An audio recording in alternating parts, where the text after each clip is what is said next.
dopo immediatamente l'attacco di Casè, però si sta facendo sotto anche l'austriaco Philipp Baron, molto aggressivo. Battaglia incredibile con Serrazov in questo momento a comando, Casè e di nuovo che se baja del coche ad artigliare l'eventuale possibilità di un sorpasso improvviso. Dietro di noi vediamo il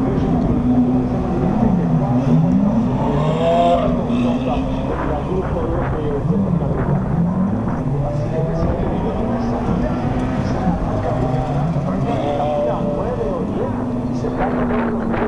en la primera etapa. Baron entra al pit para efectuar su parada